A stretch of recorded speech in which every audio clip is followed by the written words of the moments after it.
use the round function to round the following numbers. So we're going to look at the round function in this video. So just to have a look at these numbers, this is check what's happening with the round function.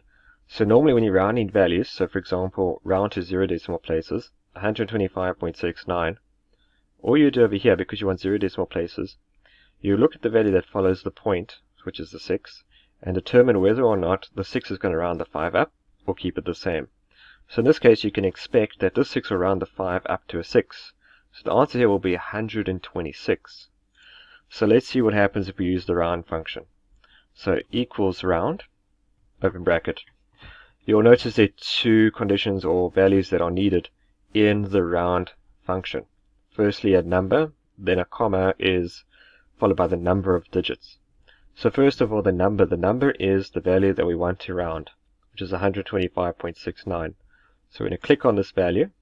I'm going to put a comma, and now in bold is num digits. That's how many digits that you want to round to in terms of decimal places.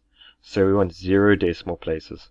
So we want to round to 0 decimal places, so it's 0, and then close bracket. If we hit enter, it will round the value for us, so 126.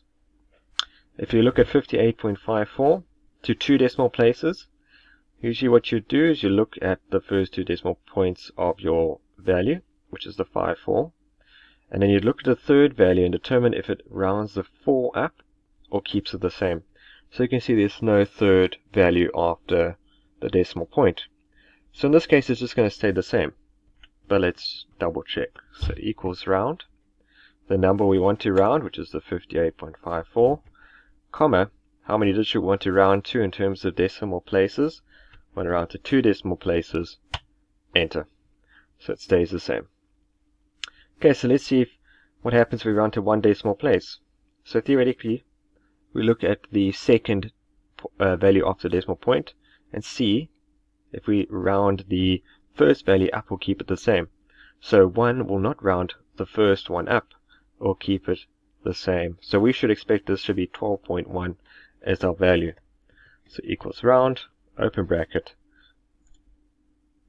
that before to 1 decimal place, and enter it 12.1. And the last one, round to the nearest 10. So this is a tricky one. If you're rounding to the nearest 10, the decimal value that you want to round to is a -1. So this is something to memorize. If you're going to the nearest 100, it would be -2, nearest 1000, -3, etc. So if you want to round this value to the nearest 10, it's equals round. We're going to round this value to the nearest 10, comma, the number of digits is -1 for the nearest 10. Enter. So you can see that the 63, the 12,563, the 10 part, the 63, the 3 will keep the 6 the same, and therefore the 3 becomes a 0. So 12,560. Alright, so this is the round function. Please let me know if you have any questions.